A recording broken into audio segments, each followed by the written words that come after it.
Hello and welcome to another review here on this channel, and today I'm going to be reviewing The Defenders. It it was released by Netflix, the whole 8 episodes this past Friday, and I did a binge of it. Well, not really a binge. I took it about like 2 episodes a day, so I was very much in control of the way I viewed it because I wanted to, write down my thoughts after a couple episodes. So that's what I did, and here I'm gonna do a review of the whole series. I'm not gonna go episode by episode. I think that would take too long, honestly, and I wanted to do it. And because this is a full season and it's all released on the same day, so I was like, you know what? It's meant to be binged, and so I'm going to review the whole thing, not just individual episodes. But this is a spoiler review, so consider yourselves warned on all things spoilers for The Defenders, and I might talk about some stuff that happened in the previous seasons of the characters, their previous seasons. And also, don't be afraid to hit that subscribe button if you enjoyed this and want to see more videos like this in the future. That being said, let's get into the review. So let's get right into it. Overall, I think that this is a pretty good season of a Marvel Netflix show, and it's actually nice to be excited. I was very excited about this show, and it's nice to be excited about a show after you have watched it, because I'll just be honest with you guys. I did not enjoy Iron Fist for various reasons, but I did not enjoy that, and the way that Luke Cage kind of petered out. It was a great first half of Luke Cage, or a great about 6 episodes of Luke Cage, and then they killed the Cottonmouth, and then it was like, we got this other guy, So it's nice to be excited about a Marvel Netflix show after I've watched it, and it's nice to be excited about telling, my friends about it, telling you guys about it, because this is pretty good in my opinion. I think that I liked the fact that they all kind of get together literally in episode 3. The hallway scene is in episode 3, or not the hallway scene, but the one that you see in all the trailers, the one that lesser Netflix shows would have done that kind of a scene at episode 7 or 8 even. This one does it in episode 3, which was really cool. The Hand is kind of menacing in this. They are the main villains. I mean, Sigourney is kind of the main villain, but the Hand is the overall the overarching big bad, and they're kind of menacing. But to our characters, to our 4 main characters, not really, because they have Elektra as the Black Sky, and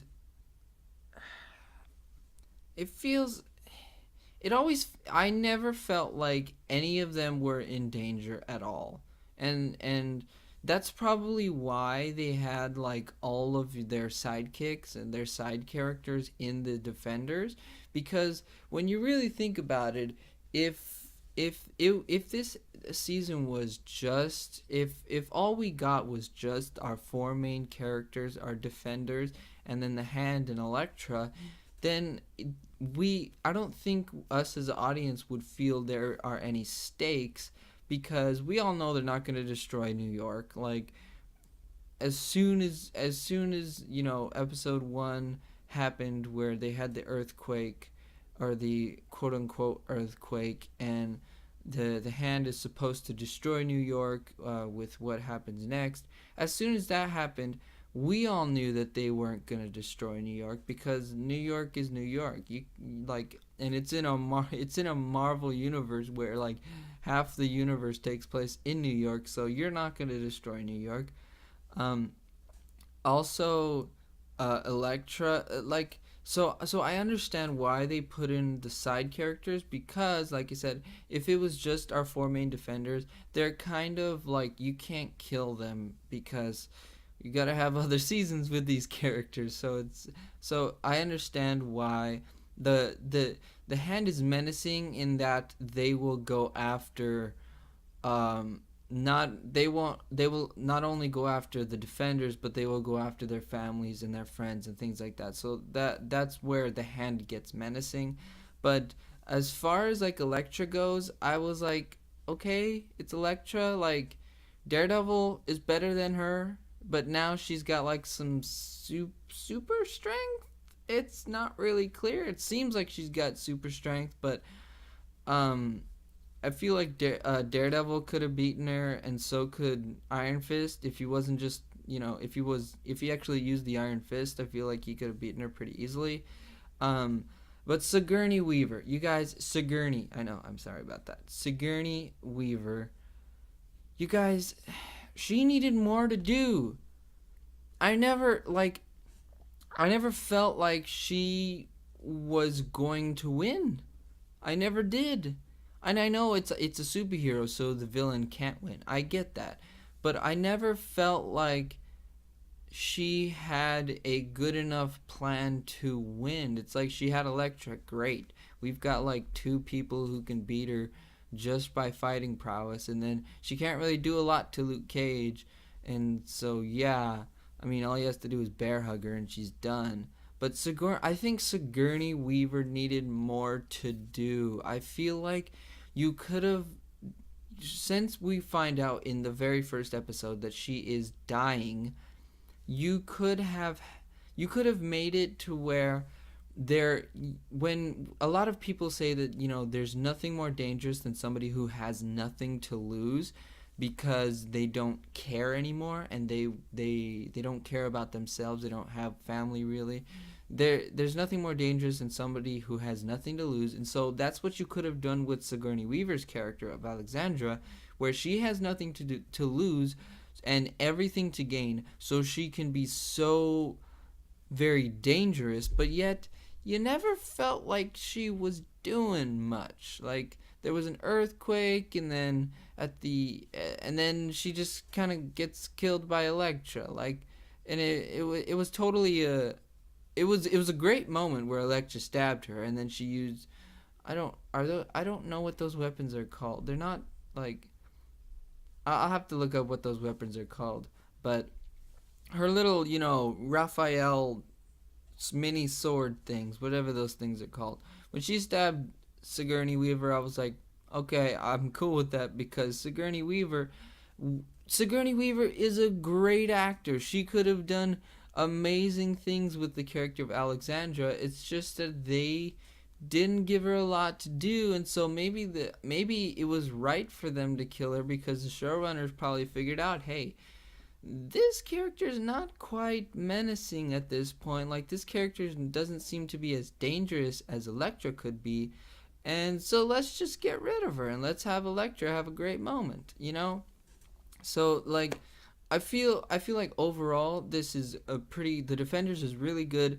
I do feel like Sigourney could have been used better, or she could have been given more to do to make her feel like she's more of a dangerous character.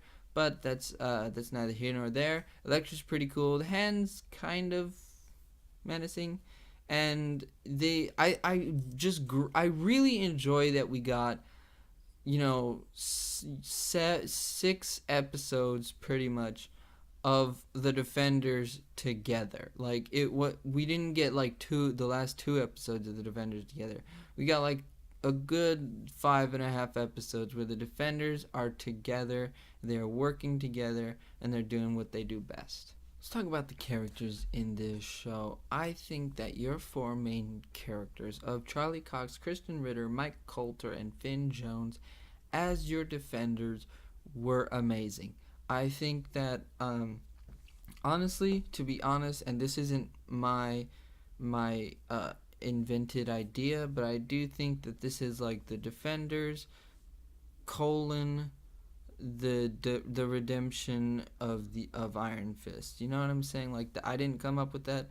I saw it. So I heard it on the internet. So don't credit me as that. I thought that was a very good way of putting it, because the Iron Fist is the key to a door, which will open up to some substance which will allow the five fingers of the hand, Sigourney Weaver, Madame Gao, and the rest of them to be more to become immortal, I guess, or to continue to live. And like the substance apparently is like the bones of a dragon, and it's like hundreds and hundreds of like feet underground under the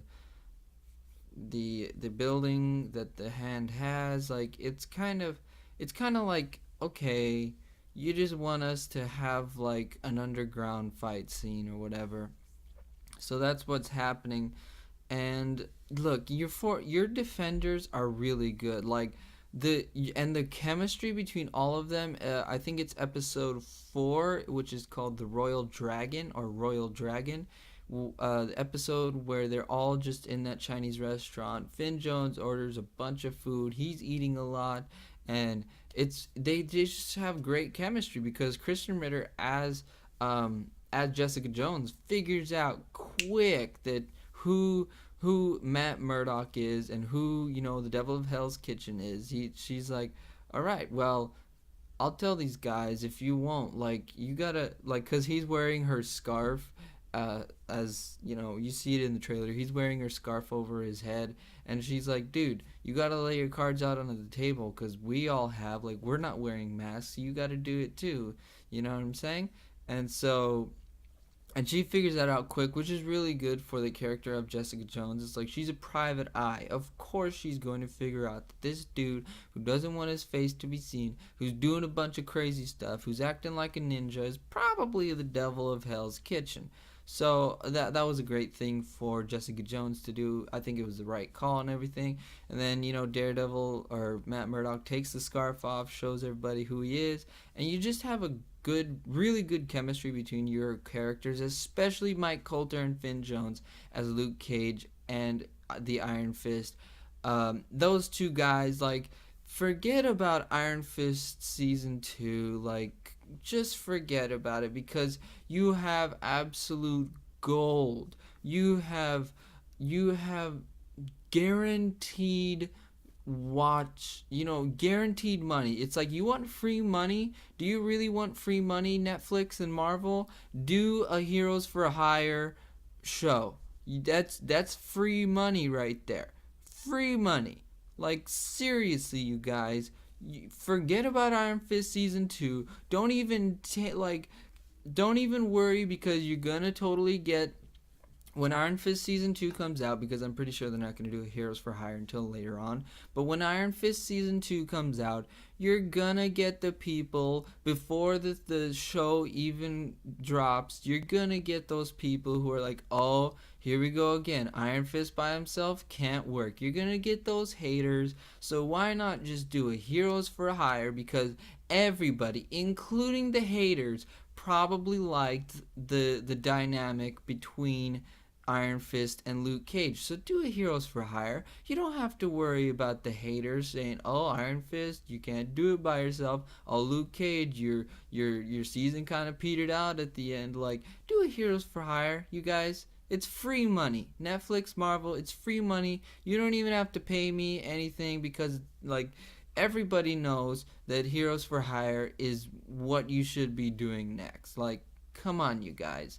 Come on. Get on that. Also, Scott Glenn as Stick, really good in this series. It was kind of unfortunate that he died, but it was kind of, I understand why they did it, because he was kind of the glue that, like, put the Defenders together and everything, or at least the glue that made them stay together, I guess you would say. But the fact that he died was like, it was like they had to show that Elektra actually, they had to show that Elektra was a threat. You know what I'm saying? Like, to everybody else, to the 4 main Defenders, Elektra's not a great threat. Like, Luke Cage can't really beat him because you got swords, and Homeboy can't get killed by swords, so you're fine.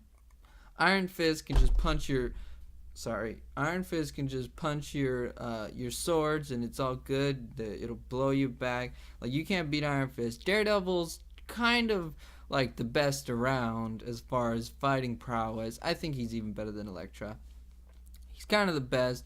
And Jessica Jones is like a superhuman, so it's all good.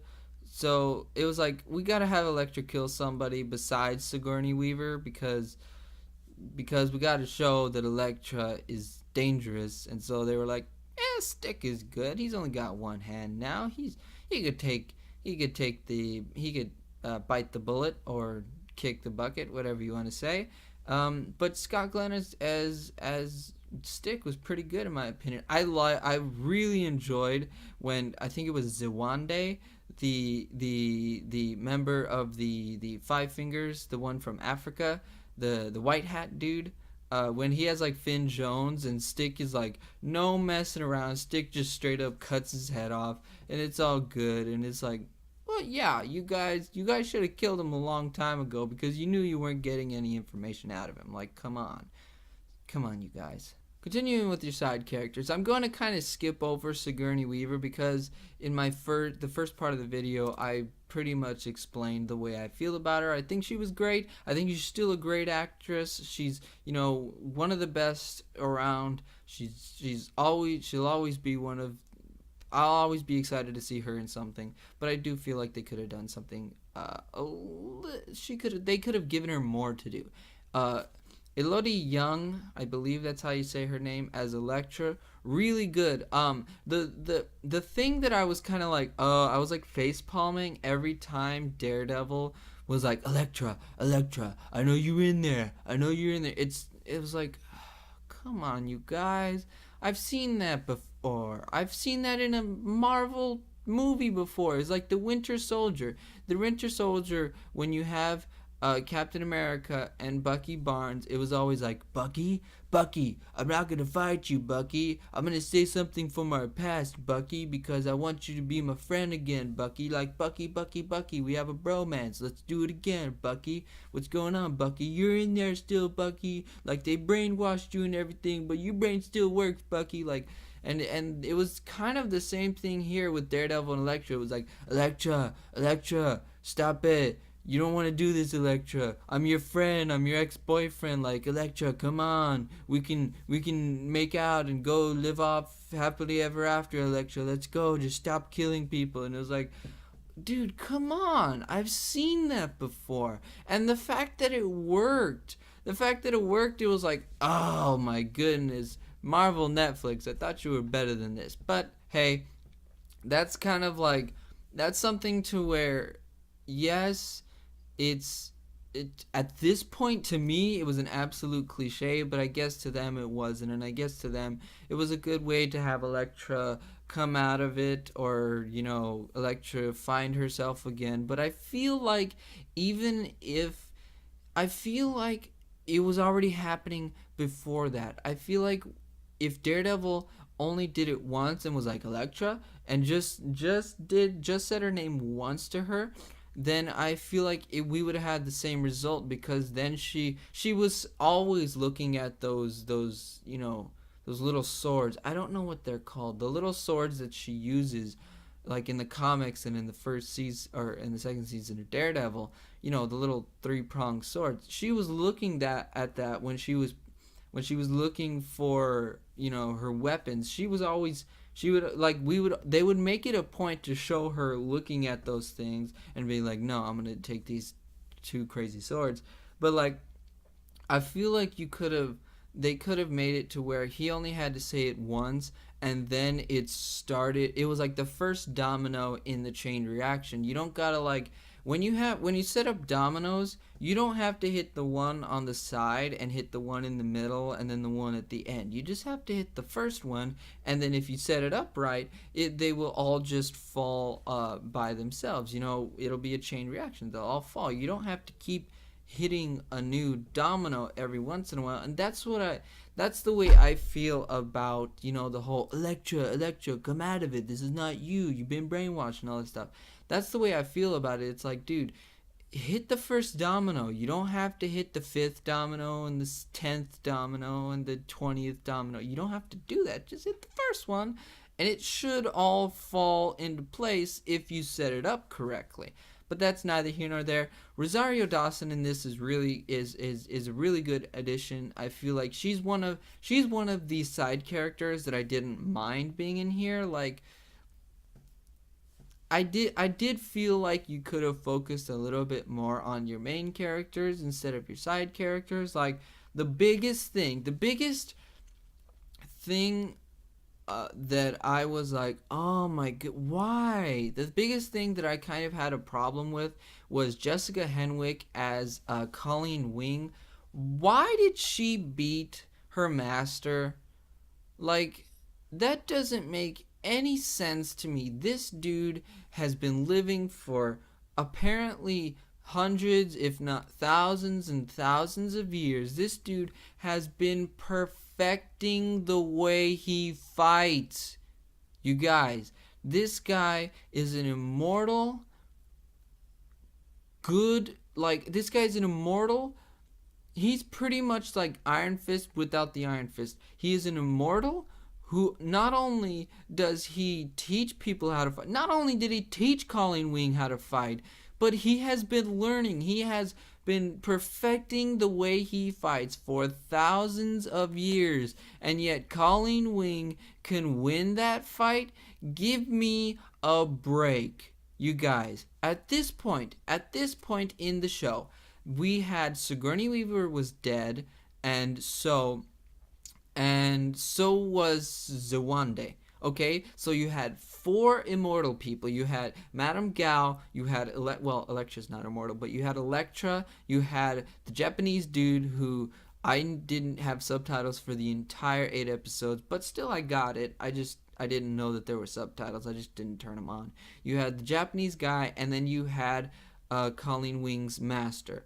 That's 4 people, and you have 4 defenders. Why are you not having one-on-ones between each of the defenders and one of your main villains? Why do you have Colleen Wing beating her former master? Like, what? Yeah, it's great. It's the character arc, though. You have to have the character overcome the person that had, now I am the master kind of thing. You have to have that. No, you don't. Dude, the dude is an immortal who has been fighting his entire thousands of years of life. He's been training people for thousands of years, and you get some like 22-year-old Colleen Wing who's like, you know what? You trained me for like 16 of my years. I'm better than you now. No! I don't care if you've been fighting with Iron Fist for a long time. That is not cool to have the student beat the master when the master is clearly, absolutely clearly way better than you.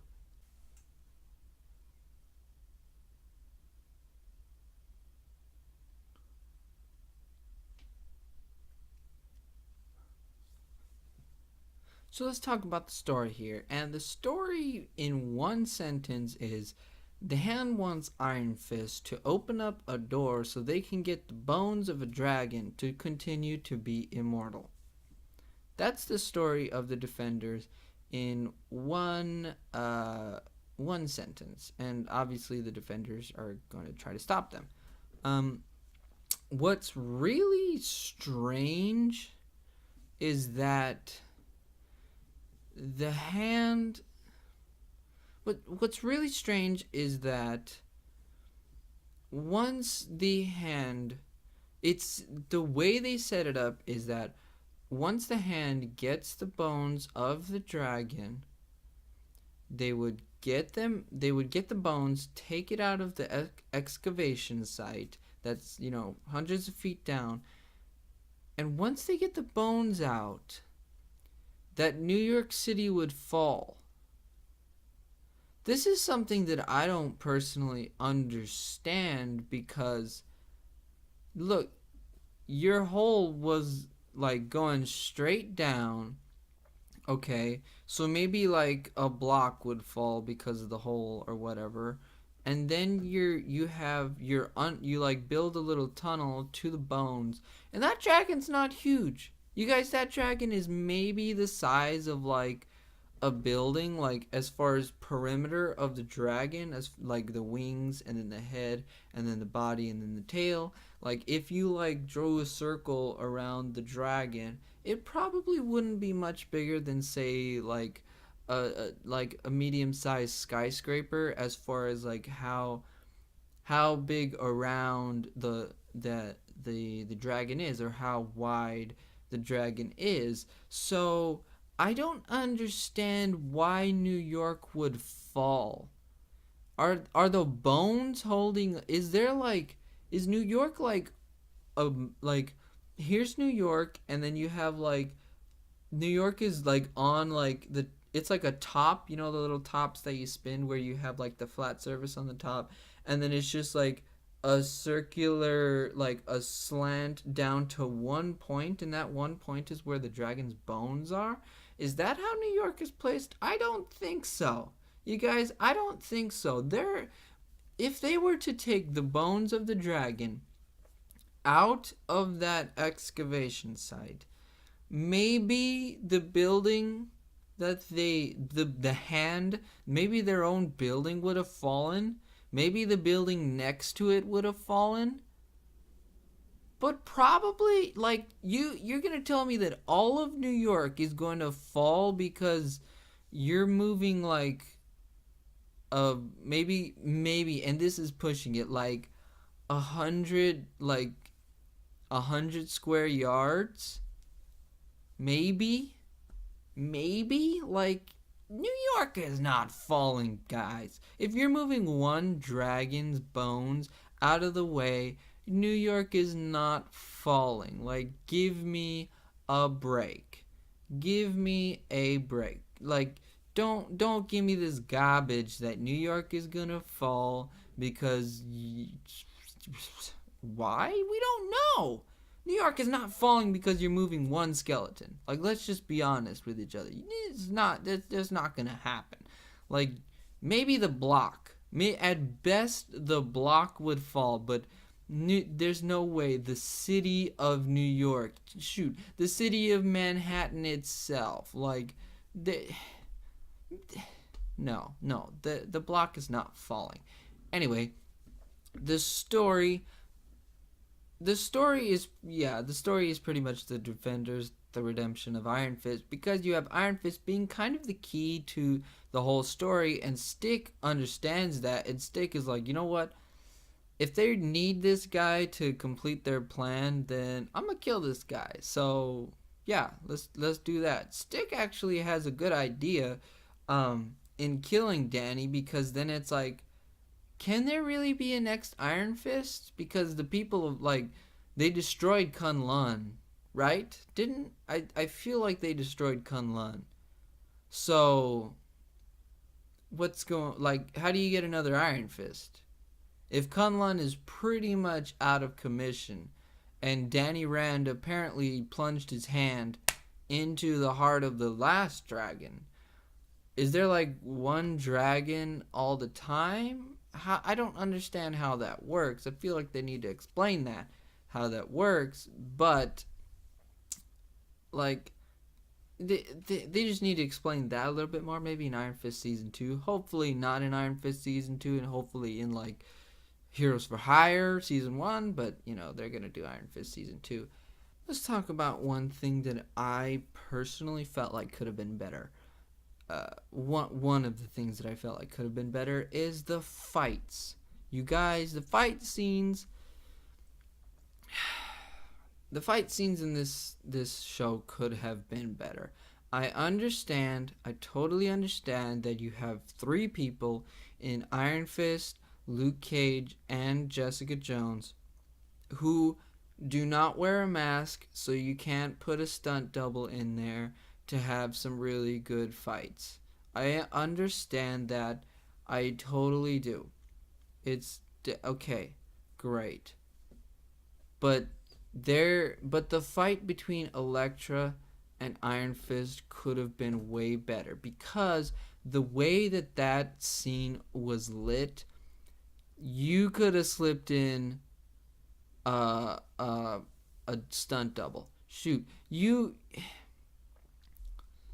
I feel like that fight scene should have been so much better than it was.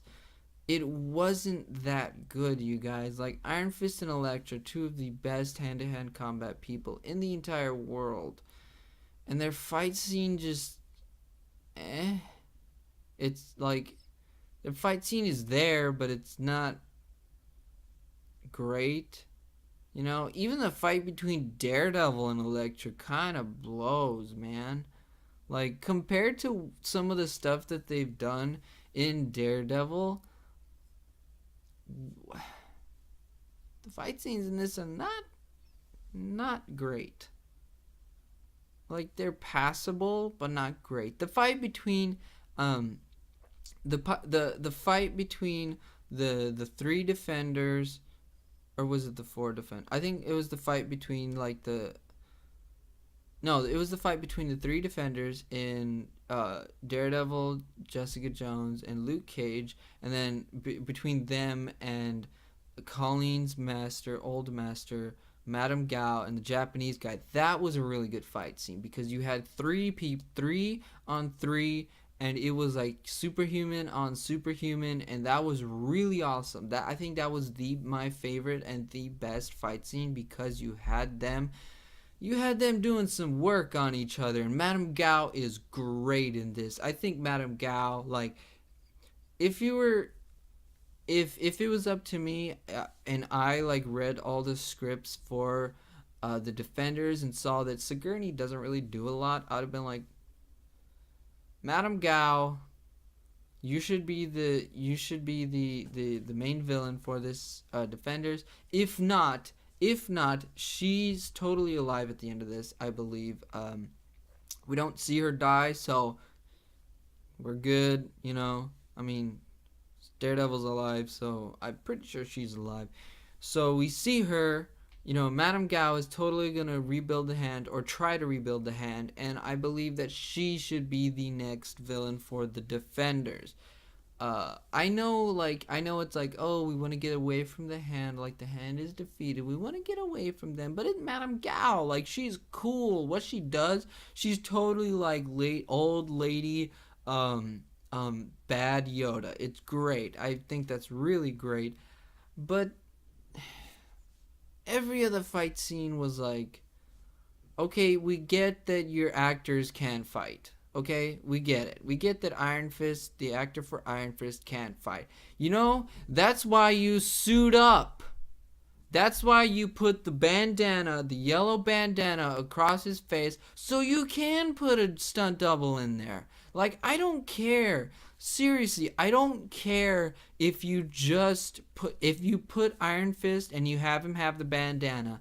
If you put Iron Fist with the bandana, I don't care if it's only to have a stunt double in there. That's totally cool with me because Iron Fist is not some wimpy kid who can get beat up all the time. It's like, I don't want cut. This isn't some Hollywood movie where you have Liam Neeson trying to fight and Liam Neeson can't really fight. So you have, 100 cuts for one fight. We don't need that with Iron Fist. You could do better. You have done better with Daredevil. Do better. Wrapping this review up, I do believe, like, for all the stuff that I nitpick on, I do believe that The Defenders is a good TV show. I think that it's a really good show. I think that it flows really well. I very much enjoy that the Defenders get together rather early in their show. I think that that's something that's really good. We actually get to see a lot of screen time where you have the Defenders interacting and working with each other, and that works really well. Heroes for Hire, come on, get on that, Marvel and Netflix. Anyway, I do believe that the good outweighs the bad in this. Like, for all the stuff that I nitpick, I do believe that the good very much outweighs the bad. I believe that your villains are really good. I do think that your story is I like that it's nice and simple, and I like that your villains could match up with your heroes, and the fact that they did, I thought was really cool. Your side characters, in my opinion, most of them didn't need to be in the Defenders, but hey, that's cool with me. Like, it's their decision. I'm just happy we got the Defenders, and I'm totally fine with them putting the side characters in there.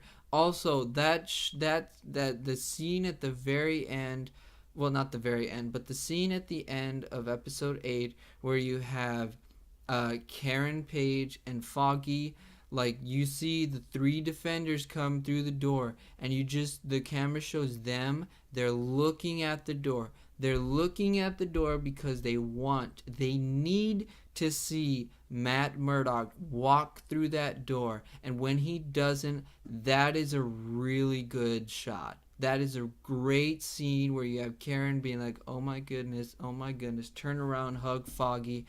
I think that is one of the best things, or one of the best, little sequences in all of Defenders, is that where they show the door, Matt doesn't come in, and it was a great scene. There you go. That's my review of the Defenders on Netflix. But that's just my thoughts. I want this to be the start of the discussion, and I want you guys to tell me your thoughts on Marvel's The Defenders on Netflix. So yeah, tell me. Look, you guys, I know you want it, but tell me in the comment section down below if you want Heroes for Hire, because that just needs to happen, you guys. And Danny Rand needs to suit up. Like, suit up so you can have a stunt double in there so you can get some really amazing stunts. You guys, come on. Get on it. I want the deepest of V's and the yellow bandana. It's gotta happen, you guys. It's gotta happen. But yeah, tell me your thoughts on the Defenders. Tell me your thoughts on where you think they'll go. Where you think they'll go with Daredevil, Luke Cage, Danny Rand, Jessica Jones. Tell me where you think they'll go with it. And tell me if you're really excited for the Punisher like I am. Definitely tell me that in the comment section down below. Hit that thumbs up if you enjoy this, and if you want to see more videos like this in the future, go ahead and hit that subscribe button. And if you hit the little bell next to the subscribe button, it will notify you every time I put up a new video. And thank you for watching this one.